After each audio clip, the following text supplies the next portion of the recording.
তোমার বাবায় ডাকবে আর বলবে কে আসো, বাজারে যাইয়া কাফনের কাপড় কিনিয়া লইয়া আসো। তোমার বাবায় কাঁদবে আর বলবে একদল যাও কবর খনন করো, আর একদলকে বলবে যাও গরম পানি করো, চিরবিদায়ের গোসল করানোর খাট সাজাও। ওরে বাবা, তোমার গায়ের গেঞ্জিটা বেলের দিয়া কেটে কেটে সবাই রাখবে।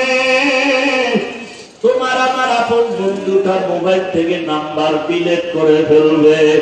ওরে গোসল করাইয়া সাদা কাপড়ের প্যাকেট বানাইয়া যখন জানাজার ময়দানে নিবে, মসজিদের খাটে তোমাকে আমাকে উঠাইয়া যখন লাশটা নিয়ে মসজিদের দিকে যায়, জানালা দিয়া মা ডাকবে আর বলবে আমার বাবার কই দাও, আমার বাবার চেহারাটা শেষবারের মতো একটু দেখাইয়া দাও, আমার কে মা বলিয়া ডাকবে। ও যুবক বাবা, চোখের সামনে কত লাশ, পানির নিচে যুবকের লাশ, গাড়ির নিচে যুবকের লাশ, ঘুমের বিছানায় যুবকের লাশ। ওই মরণের কথা স্মরণ করিয়া তওবা করো।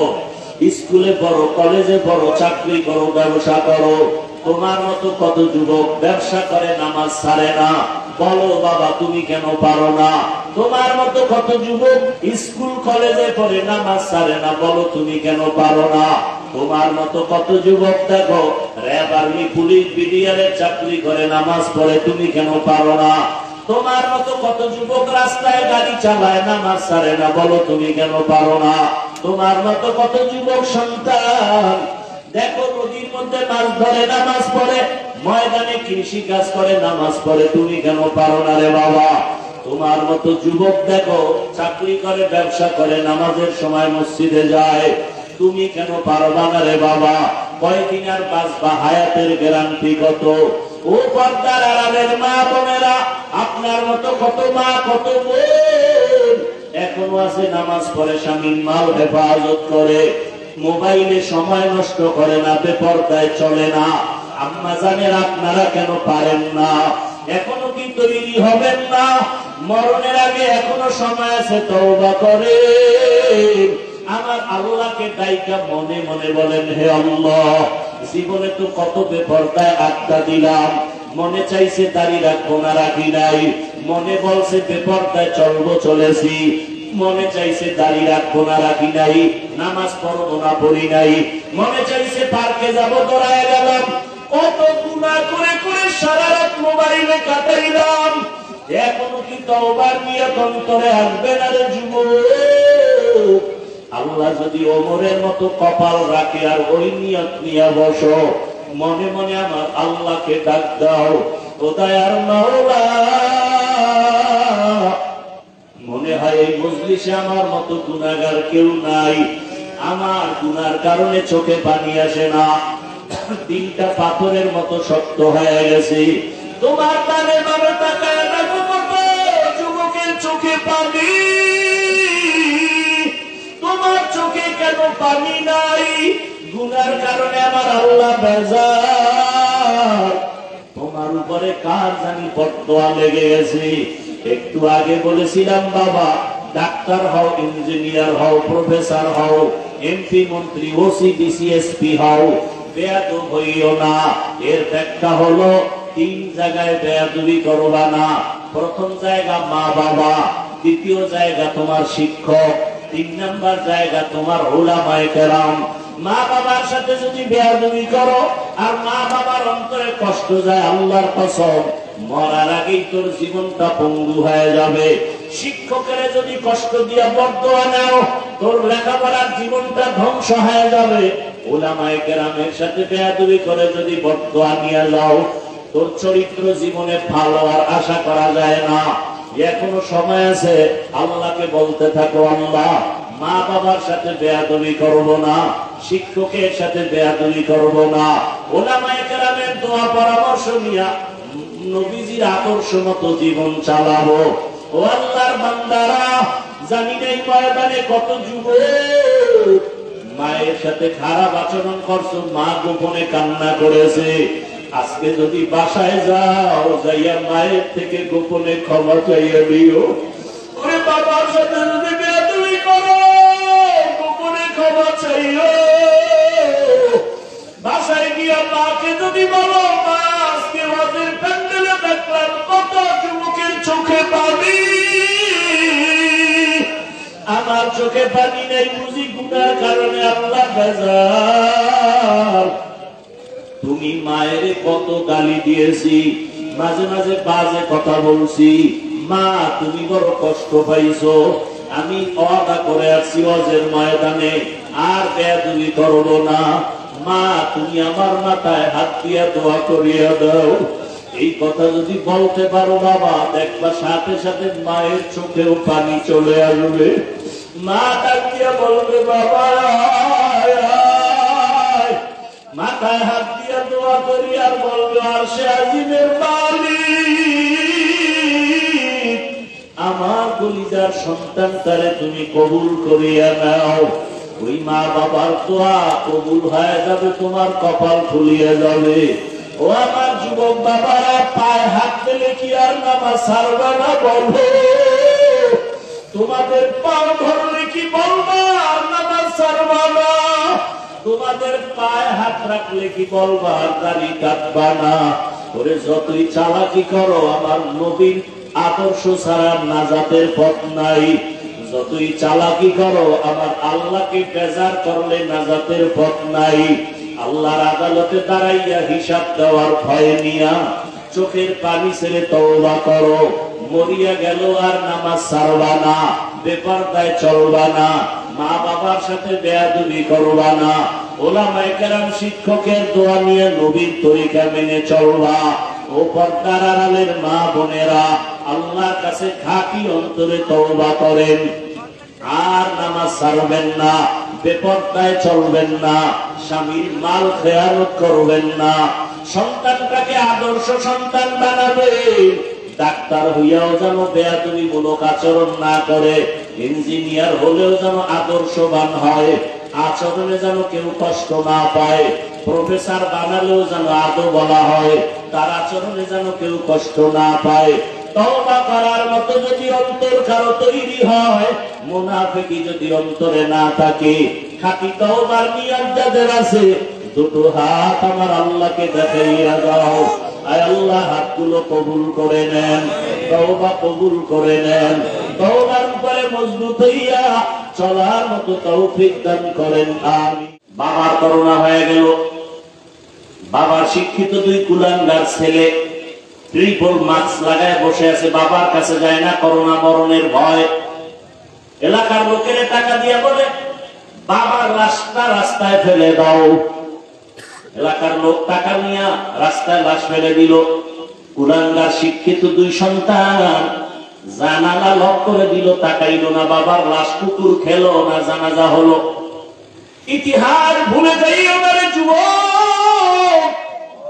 ওই সময় আমার দেশের টুপিওয়ালা উলামায়ে কেরাম করোনার শত শত লাশ নিজেদের কাঁধে নিলেন, গোসল করালেন, কাফন পরায়া জানাজা পড়ালেন, কবরে রাখলেন। একজন হুজুরেও করোনায় মরে না। আর একটা তাজা দলিল দিই, আপনারা তো মানবেন না জানি, তারপর আপনাদের দিয়ে স্বীকার করাই। যারা সরকারি চাকরি করে, বেসরকারি চাকরি করে, প্রতিদিন ডিউটি কত ঘন্টা? সত্য কথাটা বলতে কষ্ট লাগে। মাসে বেতন নিম্নে কত? নিম্নে 20,000। টেবিলের নিচে আবার কত মুক্তার দানা তো আছেই, আছে না নাই? না হয় রাতারাতি কলা গাছ হয় কেমনে 10 তলা বিল্ডিং এর মালিক। হারাম টাকা দিয়ে গরিবের উপরে জুলুম করে বিল্ডিং বানাইছে, এই কারণে বিল্ডিং এ ঘুমানোর কপাল নাই। হালাল টাকার বিল্ডিং কেউ দখল করতে পারে না। যেমনি তুফানে বাড়ি উঠছে, ওই তুফানে বাঁধছে, রাতারাতি আসছে, রাতারাতি নাই। ওই বিল্ডিং এর দাম কি যে বিল্ডিং তুই জঙ্গলে ঘুমাতে হয়? ওই ব্যাংকে টাকা রেখে লাভ কি যে ব্যাংকের টাকা জীবনে আমিও খাইতে পারবো না, আর আমার বংশের কেউ পারবে না, এর সে রিক্সা চালায় খাওয়া ভালো।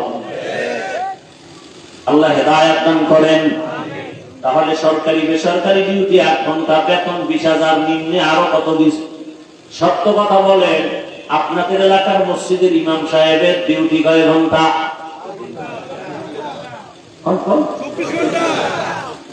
ইমাম সাহেবদের ডিউটি কয় ঘন্টা? বেতন কত? এই যে মুখের কম, একটু ভয় লাগে না? পৃথিবীতে এর থেকে জুলুম আর কি হতে পারে? 24টা ঘন্টা ইমাম সাহেব ডিউটি করে বেতন 5,000, তাও বাকি 6 মাস। সভাপতি কত দেয়? 50 নাহলে 100। সেক্রেটারি তো সভাপতির থেকেও ধনী, সে কত দেয়? সভাপতির থেকে 20 টাকা কম, নাহলে বেতনই হবে। আর পরে ইমাম সাহেব যে রাখে, রিমান্ডের মতো রাখে। জোহরের নামাজ ইমাম নাই, রিক্সা ড্রাইভার কয় ইমাম সাহেব গেছিলেন কই? ইমাম সাহেব কে, তুমি আমার এত বড় সার্চ করলো, আমি রিক্সা চালাই, তো এত বড় ডিমান্ড কেন তোমার? 5 টাকা বেতন দেয়, সেই পাওয়া। এরকম বেয়াদব আছে না নাই? তারপরেও কিন্তু কোন আলেম কোনদিন কারো দিকে তাকায় না, বাঁকা নজরে বরদোয়া করে না, বরং কলিজা বলে দোয়া করে, হে মালিক, এলাকায় শান্তি দাও, কবরওয়ালাদের জান্নাত বানাও, ব্যবসায় বরকত দাও, অসুস্থ রোগীর সুস্থ বানাও।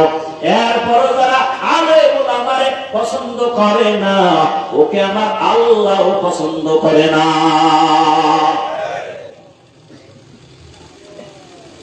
যাদের কাছে এখনো রসুলের আদর্শ আছে, সে জেলাইনের হোক, এখনো সম্মানে আছে। আর যার কাছে রসুলের আদর্শ নাই, ওই বান্দার সম্মানও নাই, ইমানও নাই। বুঝে ভালো, সবাই বুঝে, মানে না কেন? বিপদ, মনের মতো চলতে পারবে না। এর নবীর আশিক, চেয়ারম্যানের চেয়ারের মেয়াদ শেষ, এমপি সাহেবের চেয়ারের মেয়াদ শেষ, কিন্তু আমরা যে চেয়ারে বসছি কোরআনের বরকতে, রসুলের আদর্শের বরকতে, এই চেয়ারের মেয়াদই নাই, আবার শেষ কিসের? আছে কোনো টেনশন? আমাদের করোনা গেছে, কোনো টেনশন নাই। ডেঙ্গু চলছে, কোনো টেনশন নাই। আওয়ামী লীগ নাই, টেনশন নাই। বিএনপি নাই, কোনো টেনশন নাই। টাকা নাই, কোনো টেনশন নাই। আমার ইমামতি থাক না থাক, টেনশন নাই। উম্মতে যেন বিপদে না থাকে, সেই চিন্তায় আলেম দিশাহারা। নিজের বাড়ি ঘর মেয়েছেলের চিন্তা করে না, উম্মতের চিন্তা করে করে মানুষের পেছনে আলেম ওলামারা দৌড়ায়। আল্লাহ জাতের কসম, ওলামায়ে কেরাম এই জাতিকে যা দিছে দুনিয়াতে কেউ দিতে পারে নাই। যদি বলেন হ্যাঁ হাফিজ ভাই অন্যেরাও দিছে, আমি তার জবাবে বলবো 5 টাকা দিছে, 15 টাকা আদায় করে দিছে, আপনার খবর নাই। স্বার্থ ছাড়া কেউ নাই, নিঃস্বার্থ জাতির কলিজার বন্ধু শুধু ওলামায়ে কেরাম। আল্লাহ বুঝার তৌফিক দান করেন। এত ঠিক ঠিক কইতেছে, সব ঠিক, কিন্তু ভোটের আগের রাতে টাকার বস্তা খাইয়া টাইট হয়ে যায়। ঠিক নেই? বলে ঠিক, সব ঠিক। হ্যাঁ, কঠিন হালাত। দেখেন না এখন সবাই কয়, আরে বাংলাদেশের ইতিহাসে একটা সুযোগ আইছে, এই সুযোগে যদি আল্লাহ আল্লাহ করে একটু ভালো রাস্তা খুলে দেন।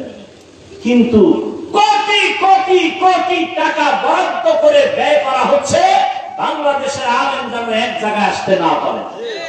কোটি কোটি টাকা ব্যয় করা হচ্ছে আলেমকে আলাদা রাখার জন্য। কোটি কোটি টাকা ব্যয় করা হচ্ছে। আমি সেদিন এক মাহফিলে বলেছি, যাদের নিয়ে টেনশন করেছিলাম যে এরা এক হবে কিনা, আলহামদুলিল্লাহ আজকে তারা এক জায়গায়। আর যাদের নিয়ে কোনো টেনশন করি নাই, তাদের নিয়ে এখন টেনশন বেড়ে গেছে, এখন তো আও বাড়াই দিতে হইতেছে। এর বড় কাম হয় কিনা আল্লাহ ভালো হয়। বাংলাদেশ মুসলমানের দেশ, মাদ্রাসার অভাব নাই, আলেমের অভাব নাই, মসজিদের অভাব নাই, তাবলীগের অভাব নাই, পীর মুরিদের অভাব নাই। এরপর এত ঝামেলা কেন? একমাত্র কারণ আমাদের উলামায়ে কেরামের অনৈক্য। আর এই দোষ আমাদের অর্ধেক।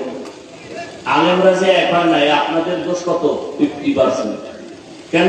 যারা আমার ভক্ত, এরা আমারে ফেসবুকে লেখতে লেখতে একেবারে আসে উদয়, আর আমার লাইনের বাইরে যারা এগো সিজিনের তলে নিয়ে নেয়। আছে না নাই? আলেমের ব্যাপারে আপনাদের কোনো মন্তব্য করা জায়েজ নাই। আলেম যদি কিছু ভুল করে উলামায়ে কেরাম যারা মুখর রাহবা আকাবির এরা সমাধান করবে। আপনি কি ইমাম সাহেব ভুল করলে আপনি নামাজে নাই চায়ের দোকানে বসে মাইকের আওয়াজ শুনছেন ইমামের আলহামদুলিল্লাহর মধ্যে ভুল, আপনি জানালা দিয়ে যদি ইমাম সাহেব ঠিক করে বলেন আর একজনকে কি তুমি কি করলো লোকমা দিলাম, এটা লোকমা না বেয়াদবি? বেয়াদবি। ওলামায়ে কেরাম যদি ভুল করে আপনার বিরোধিতা করার কোন মন্তব্য করার কোন অধিকার নাই। আপনি যদি কোন লোকমা দিয়েছি চরম বেয়াদবি আপনার। ঊর্ধ্বতন উলামায়ে কেরাম এটার সমাধান দিবেন, সমাধান করবেন। এই জন্য কেউ কারো পক্ষ বিপক্ষ এটা না করে এমন কাজ করেন যে উলামায়ে কেরাম এক হয়। এই যে আমার বয়ান শুনছেন আরেকজন আলেম মিলে বলবেন হাফিজ সাহেব উলামায়ে কেরামের অনেক সুনাম বলে গেছে, ওই আলেম আমার উপরে কি আস্থা বাড়বে না কমবে? আর আমি যদি কোন হুজুর কঠিন সাইজ করে গেছে আমার গোষ্ঠী তুলবে, এই অবস্থা ভালো মনে করছি না, এত খারাপ। এই যে একটা খারাপ ধারণা আপনি ঢুকাই দিলেন ভক্ত হইয়া, এমনটা করিলেন না। উলামায়ে কেরাম ছাড়া দুনিয়াতেও শান্তি নেই, আখিরাতেও মুক্তি নেই। ও চাপাবাজি করেন যাই করেন, কথা বাস্তব এগুলোই। আমি মানে না না মানে তো মা দিয়া না মান মাইকরা মেহমান, তুমি মানো আর না মানো সেটা তোমার বিষয়। বলে গেলাম কথাগুলো মনে রাখবেন। وَأَمَّا مَنْ خَافَ مَقَامَ رَبِّهِ وَنَهَى النَّفْسَ عَنِ الْهَوَى فَإِنَّ الْجَنَّةَ هِيَ الْمَأْوَى।